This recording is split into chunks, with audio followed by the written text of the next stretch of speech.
Vocês estavam com saudade dos meus vídeos? Quem é vivo sempre aparece, não é mesmo? Essa vozinha ao fundo é a Rafinha assistindo o desenho. Então ela acordou. Eu estava gravando esse vídeo, aí eu tive. Já faz umas 50 vezes que eu tentei gravar, mas eu estou persistente. Eu continuo a luta, sou brasileira, eu não desisto. Bom, conversas à parte, vida externa alheia. Já faz algum tempo que eu não apareço por aqui e converso com vocês, porque a vida acontece no offline, não é? E por que eu estou falando isso? Eu venho repensando a minha relação perante ao uso de redes sociais e internet como um todo. E toda vez que eu faço essas reflexões, eu sou uma pessoa que reflete muito, faço umas filosofias doidas aqui na minha mente, aí compartilho com as pessoas do meu convívio, que algumas entram na minha viagem, outras nem tanto, porque vira e mexe eu, eu tenho esse relacionamento meio complexo com as telas, né? Eu, às vezes, estou muito tempo nelas, numa relação de vício, e neste momento eu dei um tempo nesse relacionamento e estou me afastando um pouco das redes sociais do Instagram e estou naquela fase de detox digital. Já fiz várias vezes, não vai ser a primeira nem a última, mas é que às vezes, quando eu sinto necessidade, eu faço esse detox digital, aí eu dou umas sumidas do YouTube, dou umas sumidas do Instagram, e porque eu sinto que eu sou uma pessoa, não embora não pareça, eu tenho a paciência muito curta. Eu não tenho muita paciência, eu explodo muito fácil, mas a minha maneira de falar e me expressar é um pouco mais calma. Então, eu tenho essa questão da paciência bem curta, e uma das coisas que me traz um pouco mais de leveza e que sempre me acalmou desde criança, desde que eu amo ler, foi ter esse relacionamento muito próximo com as leituras. O livro sempre me prendeu muito. Eu pegar um livro ali na biblioteca da escola e escolher e ler a dedo, sempre foi algo que me acalmou, que acalma o meu íntimo, que acalma a minha mente. E eu resolvi vir gravar esse vídeo e conversar com vocês hoje a respeito não somente dessa relação com a internet e os livros, mas também fazer esse vídeo de uma maneira mais despojada, sabe? Sem ter aquela questão de, olha, hoje eu vou falar sobre tal livro. Não. Hoje vamos ter uma conversa sobre livros e leituras, envolve-se em livros e leituras, mas também a vida cotidiana como um geral. Vou tentar, assim, me fazer clara com vocês a respeito disso. Então vamos lá. Não sei se me fiz clara, mas vamos conversar sobre as minhas últimas leituras, o que eu tenho lido ultimamente, o que eu vim lendo.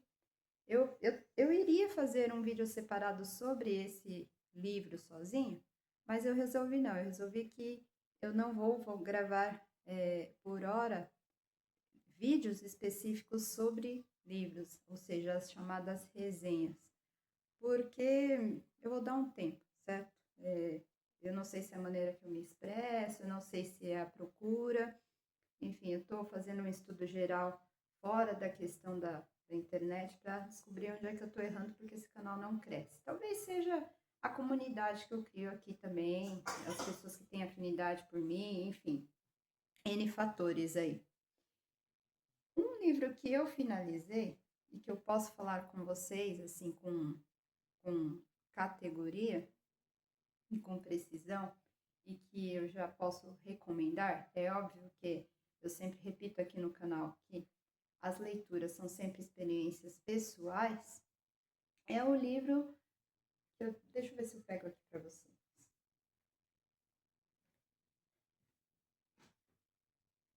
do Conan Doyle, O Mundo Perdido.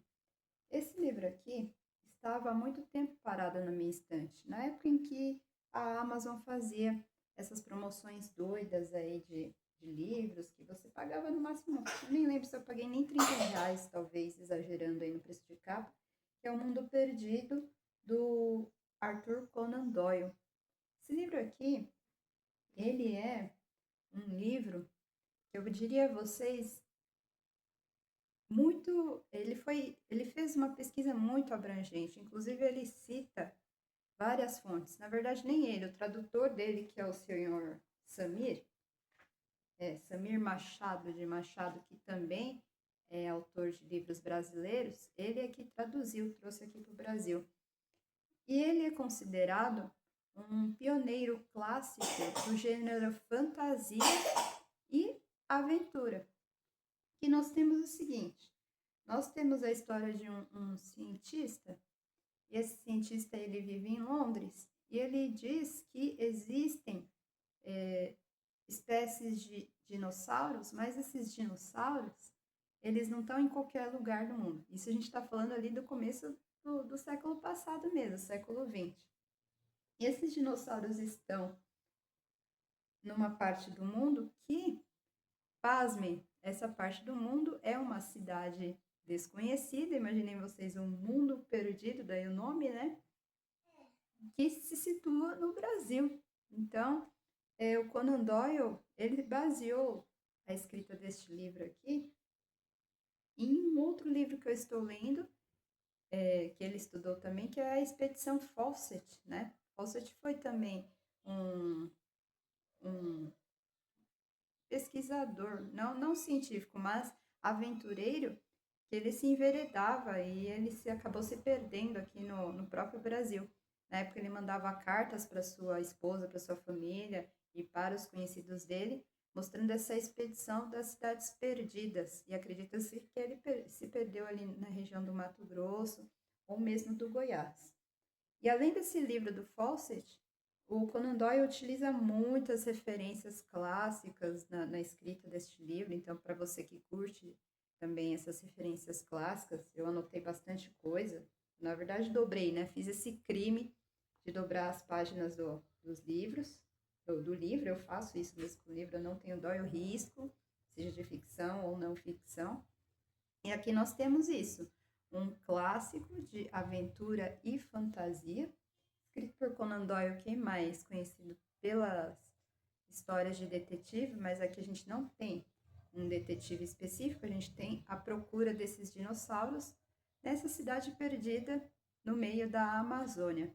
É interessante porque ele faz aqui uma expedição, então o personagem principal, que é um cientista, ele convida outras pessoas, inclusive pessoas que têm um porte físico ali para se aventurar ali no meio da Amazônia.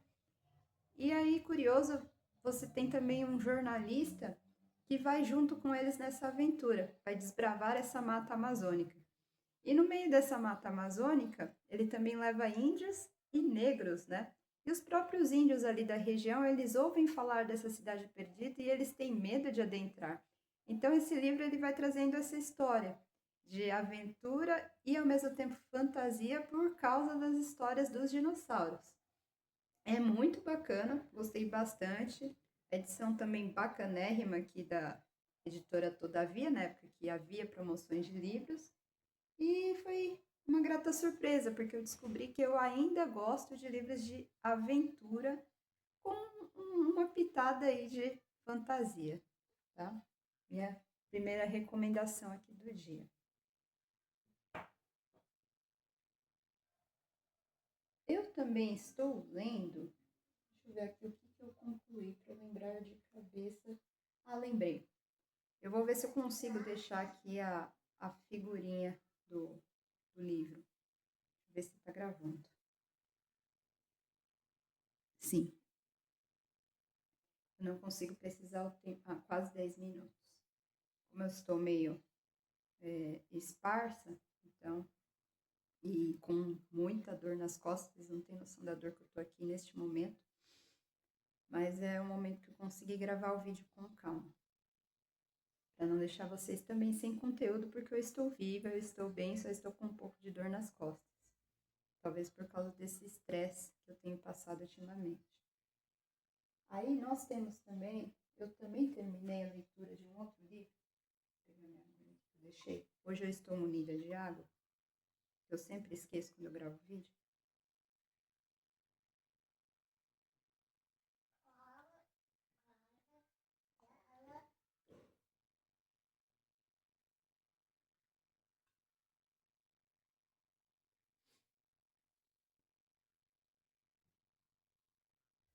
terminei um livro brasileiro recente. Eu queria gravar uma resenha específica sobre ele, mas depois eu vou ver com calma o que eu vou fazer com ele. Mas terminei também a leitura de um livro de um autor brasileiro.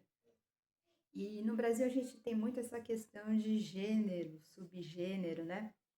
Ele é categorizado como subgênero, mas eu não consideraria, né? Mas enfim, é considerado um subgênero da literatura contemporânea brasileira, que é chamado de literatura periférica. Olha só que termo um pouco mais pejorativo, mas ele é assim categorizado nessa comunidade de livros. E esse autor já escreveu acho que uma meia dúzia de livros já. Inclusive ele é um dos, talvez acredito, pioneiros dessa literatura periférica, chamada literatura periférica, que é o José Faleiro. Eu li o livro mais recente dele que chama-se Vera. Vera conta a história das comunidades de Porto Alegre. Então ele não é nem ambientado nas comunidades paulistas ou ainda periféricas do Rio de Janeiro. Não, ele mostra a periferia de Porto Alegre. Em Vera, nós temos a história desta protagonista, que ela é uma empregada doméstica e vive nas periferias de Porto Alegre. E Vera, além de ser empregada doméstica, ela vive também ela tem a sua família, acho que 3 ou 4 irmãs, acho que são 3 irmãs, todas mulheres, e também a mãe, a dona Helena. E o Faleiro traz o seguinte, o Faleiro traz a história dessas comunidades, da vida dessas mulheres, que são, em sua grande parte, mãe solo, e a Vera, ela toma por criar um dos filhos das suas irmãs que não queria ser mãe. Então ela cuida do seu sobrinho, mas cuida como se fosse filho, e inclusive ele também não sabe que é filho da irmã da Vera. E aí a gente tem essa comunidade periférica sendo retratada, a gente tem este terreno em que a Vera vive, que é o terreno da mãe Helena, que é dividido ali entre essas quatro irmãs. Cada uma mora ali num terreninho separado, mas são um total de 9 pessoas. São a Vera, essas irmãs e os filhos das irmãs, a sobrinhada toda, né? Essas 9 pessoas dividem um único banheiro no único terreno, que é a da casa da dona Helena. Além delas terem esse dia a dia de convivência familiar, tem também a questão do desemprego, que assola esta família. A dona Helena, que é a mãe da Vera, já é aposentada, mas as outras filhas, elas também têm subempregos, elas vivem de bicos, e entremeados à comunidade da Vera, mostra também, intercalado, as histórias das outras pessoas que vivem nessa comunidade, que são os amigos, são os netos, e vai mostrando o dia a dia das crianças que elas não têm muito na verdade elas têm acesso à escola, mas elas não têm interesse em estudar. Mas temos também a figura de homens, não aparecem somente mulheres. E esses homens, eles têm uma importância no livro, que é a presença. Cada vez que aparecem estes homens, eles têm uma explicação de aparecerem neste momento, em cada momento do livro. A figura desses homens aparecendo nas histórias dessas mulheres em alguns momentos. Então, a Vera, que é a empregada doméstica, ela vai todo dia, pega o ônibus que se atrasa todo dia, ela tem que correr atrás, às vezes, quando ela perde esse ônibus, está quase para perder. É uma realidade bem periférica mesmo, que a gente vivencia. Se você ligar a TV, você vai ver esse tipo de realidade, do ônibus se atrasando, tal, a pessoa perdendo, chegando atrasada no emprego. E essa família, que a Vera é empregada doméstica, eles têm também ali um marido, o marido, eles têm um bom emprego e tem um filho também, que é o Arthur. Ele tem tudo o que quer, videogames, boa TV. Inclusive também a Vera ganha uma TV doada, ela vive de doações de roupas, coisas que os patrões delas, o patrão dela não quer, doa para a Vera e a Vera traz para o barraco, para a casa dela. Então tem outros homens envolvidos também, por exemplo, quando ela vai trabalhar, a Vera chega ali na portaria, tem um porteiro que dá em cima dela também. Aí nós temos também um outro homem, que é um homem lá da comunidade, que também é afim da Vera. Por que eu estou falando destes homens na história de Vera? Porque o Faleiro, eu vou até deixar aqui o link para que vocês vejam, quando ele escreveu este livro, em reportagens, em podcasts, ele fala que a principal característica deste livro específico, Vera, ele quis trazer a questão da masculinidade tóxica. Então, ele traz esse dia a dia dessas mulheres periféricas e traz a figura desses homens conversando ou seja presente ali no cotidiano dessas mulheres de maneira muito tóxica. Então, você tem o empregado, a figura da empregada doméstica, e aí dentro dessa figura nós temos o patrão dando em cima dela, descaradamente, que já é casado. Temos o porteiro, que também é casado e dá em cima da mulher, da Vera. E ele também não vive bem com a mulher, ele bate na esposa, ele xinga, ele bebe. Então, nós temos todas essas figuras envolvidas.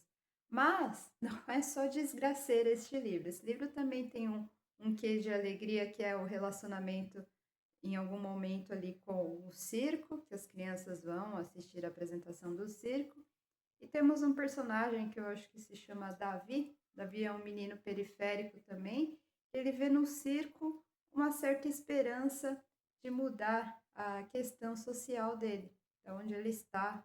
E ele também tem a sua homossexualidade ali escondida, né, que não é assumida diante dos amigos.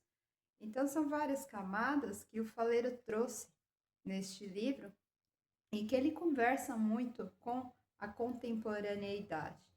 Então, eu recomendo para você que curte literatura contemporânea e que vai ter um olhar diferenciado a respeito dessas comunidades periféricas, que nós vemos às vezes em filme, mas não acreditamos assim 100% no que eles dizem, mas isso existe e é uma realidade brasileira, periférica mesmo, né? Da maior parte da população. Vai te trazer um olhar diferenciado para as suas vivências mesmo, as suas experiências. Eu gostei muito de ter feito essa leitura.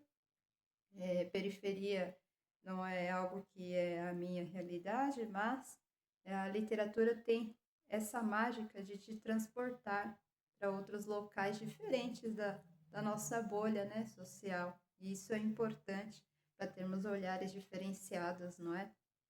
Para construir as nossas relações com as outras pessoas. Refleti muito nessa leitura e gostei bastante de fazê-la. Que eu me recorde são esses 2 livros que eu concluí há algum tempo atrás e que eu vim trazer aqui com vocês para falar mesmo sobre as leituras que eu terminei recentemente. Já estou lendo outras coisas, outros livros. Eu tenho procurado substituir também a minha vontade compulsiva, às vezes, que aparece de adquirir livros físicos por meio de e-books, por plataformas gratuitas, por aplicativos de leitura. Então, tem sido uma ótima solução quando eu quero ler algo muito imediatamente, né? E aí eu tenho lido algumas coisas bacanas também.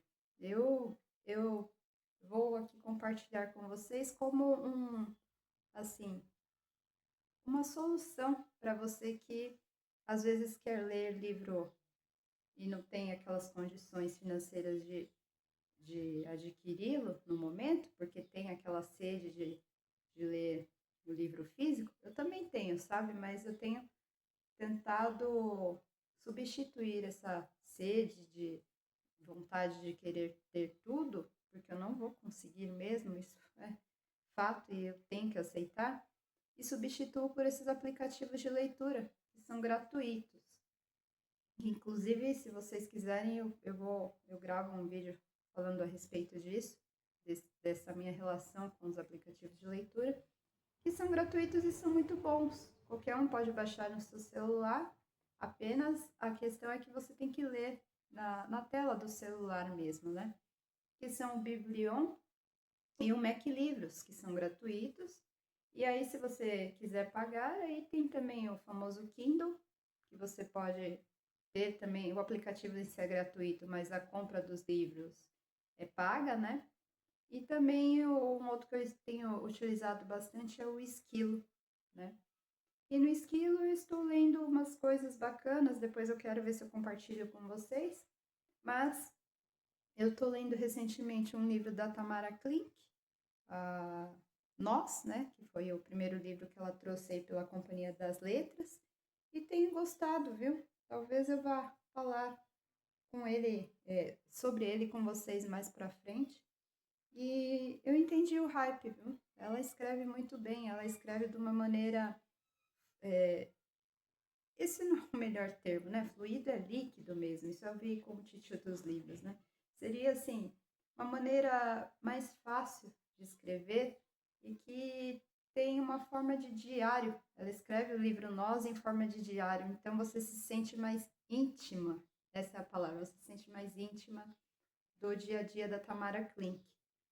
E a minha curiosidade não foi nem por causa das questões agora que tá rolando aí e tal, da polêmica dela de não comprar o livro dela. A minha curiosidade em ler Tamara Klink foi porque me apareceu em alguma notícia que ela negociou um patrocínio muito bom. Patrocínio não, né? Ela é praticamente a propagandista da marca, que é de uma bolsa muito famosa aí, né? Fora. Eu, eu pensei, falei, nossa, ela deve estar famosa mesmo. Eu quero entender por que, que o livro dela está vendendo tanto e por que ela está tão sendo utilizada como marca, né? Como marca dessa bolsa famosona, que tem até a propaganda ali do Júlio Verne, tá? Uma pegada literária. Procurem na internet, vocês vão encontrar. A marca é famosíssima e a bolsa é caríssima. E eu quero entender por que, que ela tá tão famosa. E aí eu peguei e comecei a ler o livro no Esquilo. E aí eu entendi. Eu acho que eu estou entendendo. Ela tem uma escrita muito íntima. E eu tinha o pré-julgamento de que era por causa do nome dela, né? Porque o pai já é um navegador famoso e de renome no Brasil. E não é por causa do nome do pai. No livro ela dá uns insights ali, umas coisas que não é por causa do pai que é. Inclusive o pai nem a apoia, nem a apoiou, porque foi durante o período da pandemia que ela resolveu sair de barco ali e tal, e foi lá para a região nórdica ali navegar. Então é um livro que eu estou gostando de ler e estou lendo aqui nessa plataforma de aplicativo de leitura mesmo. A questão dos aplicativos de leitura que cansa um pouco a vista e aí não tem a mesma pegada que o Kindle normal, né? O Kindle normal ele tem aquela luz que é um pouco mais apagada que não cansa tanto a vista. Então eu não consigo, embora eu leia pelo celular, eu não consigo ficar muito tempo nele. Inclusive, o Vera também eu li, mas não foi pelo Esquilo, foi pelo Biblion. Biblion. Eu recomendo que vocês baixem, sabe? É uma ótima alternativa. É uma questão de se adaptar às modernidades. E eu acredito que tudo isso aqui, ó, muito embora eu ame e vocês amem também, a longo prazo talvez já tá, né? Cada vez mais difícil o acesso dos livros físicos, né? Quando eu falo acesso, é grana mesmo, essa é a palavra, porque sem condições de pagar R$ 200 num livro de capa, né? Se você consegue pagar, que bom que você tem essas condições financeiras, mas eu não tenho. Então, eu estou procurando alternativas para continuar lendo e tendo acesso a esses livros, e elas existem, basta que nós procuremos, nem que você pegue aí um PDF de alguma plataforma aí e leia, né? Quem quer ler dá um jeito. Bom, enfim, acho que já falei bastante nesse vídeo das leituras que eu concluí recentemente, dessa leitura que eu estou fazendo. Gostaria de falar um pouco mais, mas não vou me alongar muito, porque já, como eu falei lá no começo do, do vídeo, acho que eu tentei gravar isso aqui pelo menos umas 10 vezes e agora vai ficar desse jeitão mesmo. Me contem também o que vocês estão lendo, que eu vou gostar de saber, o que vocês leram recentemente. E eu vou adotando esse ritmo um pouco mais lento mesmo de leitura. A leitura não deve ser uma competição. Eu, esse booktube às vezes está meio poluído, sabe? Acho que também sigo muitas pessoas que leem. Eu preciso dar um tempo para isso também, porque a gente acaba se comparando, né? A internet faz muito isso com a gente. A gente tem que se policiar muito para não acabar ficando agitado demais, né? Bom, vou encerrando por aqui. Espero que vocês tenham gostado da minha companhia. Um abraço e boas leituras e bom mês. Até de repente.